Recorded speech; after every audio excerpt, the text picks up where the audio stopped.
Hello, अस्सलाम वालेकुम, नमस्ते, सत श्री अकाल प्यारे दोस्तों। कैसे हैं आप लोग? उम्मीद करती हूँ कि आप सभी लोग खैरियत से हों और आप सबकी दुआ से मैं भी बिल्कुल खैरियत से हूँ। दोस्तों, एक वीडियो है मनोज मुंतशिर साहब का और इस वीडियो को लेकर बहुत सारे लोगों ने ये वीडियो सजेस्ट किया और इसको लेकर काफ़ी चर्चा हो रही है, काफ़ी बात हो रही है। तो ये वीडियो, इसका टाइटल है आप किसके वंशज हैं, और ये एक सवाल है सब लोगों के लिए, भारतीयों के लिए, कि आप किसके वंशज हैं। तो देख लेते हैं आखिर इस वीडियो के अंदर क्या है और उसके बाद आगे बात करते हैं। सो 1 2 3 एंड स्टार्ट।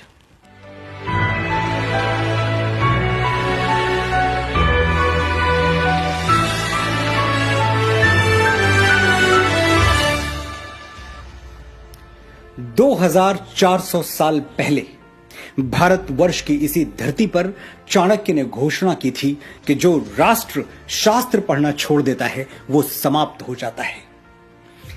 क्यों कहा था ऐसा चाणक्य ने?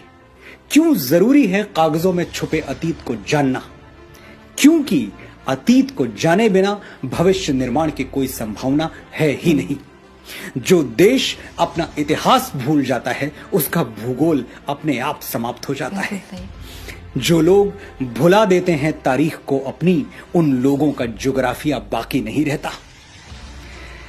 पिछली कई सदियों से हमने अपने इतिहास की जमीनें लावारिस छोड़ रखी हैं। हम न उन जमीनों की ओर देखते हैं, न वहां जाते हैं, न परवाह करते हैं कि हमारे बाप दादा की जमीनों में कौन सी फसल बोई जा रही है और वो फसल कौन बो रहा है, किस नीयत से बो रहा है या फिर किस बदनीयती से बो रहा है। कहीं ऐसा तो नहीं कि हमारी उपेक्षा कुछ शैतानी ताकतों के लिए मुंह मांगी मुराद बन गई और उन्होंने गौतम और नानक के इस जमीन में कलंक के बीज बो दिए।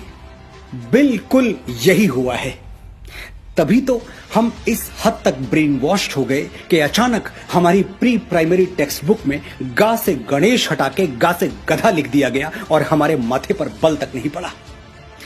हमारे घर तक आने वाली सड़कों के नाम भी किसी अकबर, हुमायूं, जहांगीर जैसे ग्लोरीफाइड डकैत के नाम पर रख दिए गए और हम रिबन काटते हुए मौका परस्त नेताओं को देखकर तालियां बजाते रहे। अचानक नैरेटिव बदल दिया गया। आदर्श राज्य कैसा होता है? जैसा अकबर का था। अच्छा, तो राम राज्य क्या था? वो आदर्श नहीं था। और अकबर के राज में हजारों किसानों को जजिया न देने के लिए फांसी पर टांग दिया गया था। ये आदर्श राज्य में होता है? ये तो हमें ढोल बजा के बताया गया कि अकबर ने जजिया माफ कर दिया था, लेकिन माफी से पहले जजिया का खूनी इतिहास हमें कभी नहीं पढ़ाया गया। और उसी अकबर ने वापस गैर मुसलमानों पर जजिया लाद दिया था, यह भी नहीं पढ़ाया गया। चित्तौड़गढ़ में 30,000 सिविलियंस को जिहाद के नाम पर काट डालने वाला आदर्श राजा था। आगरे के किले के सामने मीना बाजार लगवाने वाला जिल्ले इलाही था। जिल्ले इलाही यानी खुदा की परछाई। यह कौन सा खुदा है जिसकी परछाई इतनी काली है? मुझे अफसोस होता है जब मेरे कुछ मुसलमान भाई मुगलों और तुर्कों की तरफ उठने वाली उंगलियों को इस्लाम की तरफ उठने वाली उंगली मान लेते हैं और उसके खिलाफ हो जाते हैं। जागिए, आप अकबर के वंशज नहीं हैं। आपके पूर्वज वही हैं जो हिंदुओं के हैं। आपका इतिहास वही है जो हिंदुओं का है। और अकबर ने तो इस्लाम को जड़ से मिटा देने के लिए कोई कोशिश बाकी नहीं रखी। पढ़िए इतिहास, समझिए दीन इलाही को। आप जान जाएंगे कि अगर अकबर का बस चलता तो इस्लाम का नामो निशान तक बाकी नहीं रहता। अपने हीरोज और विलेंस जात पात से ऊपर उठकर चुनिए, जो इस महान देश की परंपरा है। रावण कौन था? एक ब्राह्मण था। भगवान ब्रह्मा की डायरेक्ट ब्लड लाइन में जन्मा था। लेकिन आपने किसी ब्राह्मण को रावण की स्तुति करते हुए देखा है? हम सिर्फ इसलिए रावण को हीरो बना दें कि वो हमारी जाति का था, इतना छोटा नहीं सोचते हम। रावण खलनायक था और हम रहती दुनिया तक दशहरे में उसका पुतला फूंकते रहेंगे। और हम ही नहीं, हर जागा हुआ समाज यही करता है। अपने नायक और खलनायक बड़ी सावधानी से चुनता है। हिंदुस्तान में एक बहुत बड़ा तबका महमूद गजनवी को हीरो मानता है। ये लुटेरा अफगानिस्तान के एक छोटे से गांव गजनी से आया था और भारत पर इसने बेतहाशा जुल्म ढाई। सोमनाथ का पवित्र मंदिर हमारी आंखों के सामने लूट लिया और हम खड़े देखते रह गए। तो होना तो ये चाहिए था कि अफगानिस्तान गजनी को शूरवीर मानता और उसके नाम पर मॉन्यूमेंट्स बनवाता। लेकिन सच ये है कि अफगानिस्तान के इतिहास में गजनी की कोई जगह है ही नहीं। उसका जिक्र तक बड़ी मुश्किल से मिलता है। अफगानिस्तान के मुसलमानों ने हिंदुओं का मंदिर लूटने वाली अपनी इस नालायक औलाद को डिसोन कर दिया, अपनी ऐतिहासिक जायदाद से बेदखल कर दिया। और दूसरी तरफ इतिहास में जगह किसको दी? कनिष्क को, जो कि कुश डायनेस्टी में जन्मा भारतवर्ष का एक महान बौद्ध राजा था। अफगानिस्तान में कनिष्क के नाम पर होटल्स हैं, इमारतें हैं, जबकि वो मुस्लिम देश है। लेकिन यही तो बात है कि हीरोज चुनते हुए हिंदू, मुसलमान, बौद्ध और क्रिश्चियन नहीं देखा जाता, बस चरित्र देखा जाता है, बशर्ते हमारे पास इतनी तटस्थ, इतनी न्यूट्रल आंखें हों। अफगानिस्तान ने अपनी पूजा पद्धति बदली, अपनी संस्कृति नहीं बदली। वो भारत के पूर्वजों को आज भी अपना पूर्वज मानते हैं और इससे सिद्ध होता है कि धर्मांतरण के साथ राष्ट्रांतरण होना जरूरी नहीं है। एक और इस्लामिक देश है इंडोनेशिया, जहां 87%, 87% मुसलमान हैं, लेकिन वहां रामलीला ऐसी धूमधाम से होती है कि देखने वाले देखते रह जाएं। इंडोनेशियंस भी राम को अपना पूर्वज मानते हैं। उन्हें इस बात से कोई फर्क नहीं पड़ता कि उनके घरों में रामचरितमानस की जगह कुरान रखा हुआ है। धर्म अलग है तो क्या, पूर्वज तो एक हैं। ये बात जिस दिन मेरे मुसलमान भाइयों को समझ में आ गई, उस दिन हिंदू मुस्लिम एकता के झूठे और राजनीतिक स्वार्थ से लिप्त नारे गायब हो जाएंगे और सचमुच मन के धरातल पर, आत्मा के धरातल पर हम एक हो जाएंगे। वापस लौटते हैं उस बात पर जो मुझे चुभ रही है और आपको भी चुभनी चाहिए। हमें चीख चीख कर बताया गया कि मुगल अंग्रेजों की तरह लुटेरे नहीं थे। वो हिंदुस्तान की दौलत लेके कहीं 7 समंदर पार दूसरे मुल्क में नहीं गए, यहीं रह गए। ठीक है, तो मैं आपके घर पर अटैक करता हूं, कुछ लूट के अपने घर नहीं ले जाऊंगा, बल्कि आपके ही घर में कब्जा करके रह जाऊंगा और आपको, आपके परिवार को, जो कल तक उस घर के मालिक थे, अपना गुलाम बना के रखूंगा। आप मुझे हीरो मानेंगे? बिल्कुल नहीं मानेंगे। नहीं मानेंगे तो मुगलों को हीरो क्यों मानते हैं और क्यों ऐसी कमजोर दलीलें देते हैं जिस पर हंसी आ जाए? एक और दलील है कि मुगलों की हुकूमत में 200 सालों तक कोई सिविल वॉर नहीं हुआ, इतनी शांतिप्रियता बनी रही। ये किसी ने नहीं बताया कि ग्वालियर के किले में मुगलों की तरफ उठने वाली आंखों में जलता हुआ सरिया घोंप दिया जाता था, तो बगावत की हिम्मत कौन करता? और ग्वालियर कोई अकेला किला नहीं है। मुगलों के शासन में ऐसे हजारों कंसंट्रेशन कैंप्स थे जो हिटलर के कैंप्स को शर्मिंदा कर दें। जिन आतताइयों ने तख्त को रिश्तों, नातों, मर्यादाओं और उसूलों के ऊपर रखा, हुकूमत के नशे में अपने बाप को कालकोठरी में ठूंस दिया, अपने ही भाइयों के गर्दनें उतार ली। अगर उनके राज में शांति बनी रही तो वो शांति ऐसी ही थी जैसे सद्दाम हुसैन ने इराक में बनाकर रखी थी या फिर किम जोंग टू ने नॉर्थ कोरिया में बनाकर रखी हुई है। ये दोनों नाम गूगल कर लीजिएगा, आपको मेरी बात समझ में आ जाएगी। ये मुगल और तो खैर कहीं भारतीय संस्कृति से प्रभावित नहीं हुए, लेकिन बाबा तुलसी की एक चौपाई का अनर्थ इन्होंने जरूर कर दिया। भय बिन होए न प्रीत, डर के बिना शासन नहीं चल सकता। बस ये भूल गए कि श्री राम ने किन परिस्थितियों में डर का सहारा लिया था।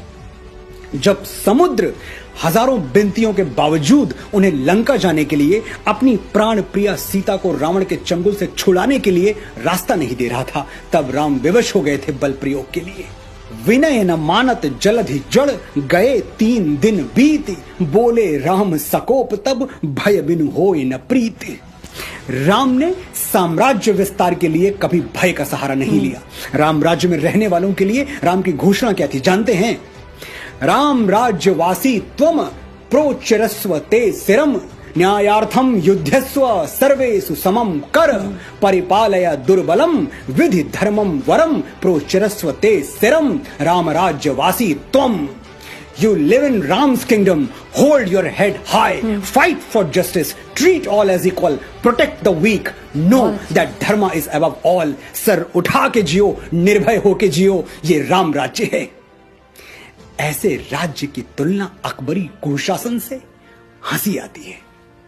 हम सदियों से इस बात पर खुश होते आ रहे हैं कि शेर शाह सूरी ने दुनिया की सबसे लंबी सड़क बनवा दी, लेकिन श्री राम ने समुद्र पर, पानी पर पुल बना दिया। इसके लिए हम सैटेलाइट इमेजेस मांगते हैं, वरना विश्वास ही नहीं करेंगे। महाराणा प्रताप ने हल्दी घाटी का युद्ध हारा नहीं, ये सिद्ध करने में उस महान मेवाड़ी वीर की आत्मा को 450 साल लग गए। उस दिन हल्दी घाटी में वो राजपूत कुलद्रोही मान सिंह तो महाराणा को नहीं हरा पाया, लेकिन हमारे अविश्वास ने हरा दिया। और महाराणा कोई अकेले नहीं है, पता नहीं अपने कितने वीरों को हमने गुमनामी की अंधी सुरंग में एड़ियां रगड़ के मर जाने दिया, और उन जालिमों को झुक के सलाम बजाते रहे जिनके दुष्कर्मों से भारत मां आज भी खून के आंसू रो रही है। समय आ गया है कि हम अपने गिरेबान में झांक कर देखें। जयचंद के नाम पर हम थूकते हैं, लेकिन एक पल के लिए ठहर के सोचिए, कहीं जाने अनजाने हम भी अपनी संस्कृति और सभ्यता के जयचंद तो नहीं बन रहे, उससे छल तो नहीं कर रहे। मैं प्रेम के मीठे गीत लिखने वाला एक साधारण सा लेखक हूं। आज मेरी बातों में आपको क्रोध और कड़वाहट नजर आई होगी, लेकिन मैं इसके लिए क्षमा प्रार्थी नहीं हूं। मेरा ये क्रोध अगर करंट बनकर आपको नींद से जगा दे तो मैं इस क्रोध का आभारी रहूंगा। मुझे खुद जागने में कई बरस लग गए, आप इतना लंबा समय न लें। मेरे अनुभवों से सीखें, सच्चे इतिहास के दबे हुए स्वर गुंजायमान करें, अपने बच्चों के लिए सही आदर्श, सही नायक छोड़ें, झूठे नायकों के मुखौटे उतार के फेंक दें, अपनी विरासत को माथे से लगाएं और इस धरती मां का ऋण चुकाएं जहां मैं और आप बीज बन के फूटे हैं और एक दिन राख बनकर समा जाएंगे। जय भारत, जय भारती। बहुत बहुत बहुत अच्छा वीडियो, एक आई ओपनर, एक थॉट प्रोवोकिंग वीडियो लगा मुझे ये। और जैसा कि उन्होंने कहा कि वीडियो में आपको मेरा क्रोध और कड़वाहट नज़र आ रही होगी, लेकिन मुझे तो इस वीडियो में उनका सच और साहस नज़र आया। सच में दोस्तों, उनकी कई बातों पर लोगों को सोचने की ज़रूरत है दोबारा से कि आखिर जो इतिहास पढ़ाया गया है, क्या वही इतिहास मान लेना चाहिए, या इतिहास के पन्नों को जिस तरह से डिज़ाइन कर दिया गया। और चाणक्य बिल्कुल सही कहते हैं कि शास्त्र ज्ञान जो के एक इंसान को उसके बुरे कामों को करने से रोकता है, अपने इतिहास को जानना चाहिए। और ये बहुत अच्छी बात कही कि अपने हीरोज और अपने विलन्स को अपनी जात पात से ऊपर उठकर चुनिए, जो कि इस महान देश की परंपरा रही है। वरना जयचंद को आज क्यों लोग गाली देते हैं। तो समझने की ज़रूरत है इस वीडियो के अंदर कही एक एक बात को, क्योंकि उन बातों में बहुत गहराई है और इतिहास को जानने की और सही से पढ़ने की ज़रूरत है कि आखिर हमारे पूर्वज कौन थे और हम क्यों मुगलों को ग्लोरीफाई करने वालों के पीछे चलने लगते हैं। कुछ फिल्म मेकर जो मुगलों को ऐसे बना के दिखाते हैं कि वो राष्ट्र निर्माता थे, और जबकि वो सही इतिहास मुझे लगता है ना उन्होंने खुद पढ़ा है और ना वो पढ़ने देना चाहते हैं लोगों को। और एक बात बहुत अच्छी लगी जो उन्होंने कहा कि जो देश अपना इतिहास भूल जाता है तो उसका भूगोल अपने आप ही समाप्त हो जाता है। तो ये बहुत बड़ी बात है। और जैसा कि बताया जा रहा है, एक तरह का एक शुरू हो जाता है हमारे देश में एक एजेंडा, एक प्रोपेगेंडा शुरू हो जाता है कि इसमें एंटी मुस्लिम बातें कही गई हैं, इसमें एंटी इस्लामिक बातें कही गई हैं। तो मुझे पूरा वीडियो मैंने देखा और कुछ भी ऐसा नहीं लगा जो कि कुछ भी मुसलमानों के खिलाफ हो या कुछ भी इस्लाम के खिलाफ कहा हो। उन्होंने बिल्कुल सच बात कही। आप उन मुगलों को, उन लुटेरों को, उन खूनी दरिंदों को आप कैसे राष्ट्र निर्माता मान सकते हैं या कैसे उन्हें अपना पूर्वज मान सकते हैं, जो जजिया कर अदा ना करने पर न जाने कितने हजारों लोगों को एक साथ मार दिया करते थे। जो उनको पसंद आ जाए वो उसे उठा के ले जाया करते थे, जो जबरन धर्मांतरण करवाते थे। और ये भी बहुत अच्छी बात कही कि धर्मांतरण का मतलब राष्ट्रांतरण नहीं होता। तो बहुत अच्छी वीडियो। और यहाँ इंडोनेशिया का जिक्र किया मनोज मुंतशिर साहब ने, बिल्कुल सही बात कही। इंडोनेशिया में आप देखिए, वहाँ वो अपने धर्म से ऊपर अपनी संस्कृति को रखते हैं, और संस्कृति को महत्व देने की वजह से ही आप देखें इंडोनेशिया में तमाम जितने भी धर्म हैं उन सबको समान रूप से सम्मान दिया जाता है। और अफगानिस्तान की जो गजनी की बात कही, तो जिसने मंदिरों पर आक्रमण किया, जिसने इतना जुल्म सितम किया, तो उसको तो अफगानिस्तानी खुद ही अपना हीरो नहीं मानते हैं। वो कहीं से भी इस तरह के आक्रमणकारी, इस तरह के लुटेरों को ग्लोरीफाई अफगानिस्तान में नहीं किया उन लोगों ने, बल्कि उन्होंने कनिष्क को अपना हीरो माना है। और ये बात बिल्कुल सही बताई है कि अफगानिस्तान में कनिष्क के नाम पर इमारतें हैं, उनके नाम पर वहाँ पर होटल्स हैं, लेकिन कहीं पर आपको गजनी का नाम वहाँ आपको नहीं मिलेगा। तो बहुत ही अच्छी वीडियो, जिसे समझने और समझाने की ज़रूरत है।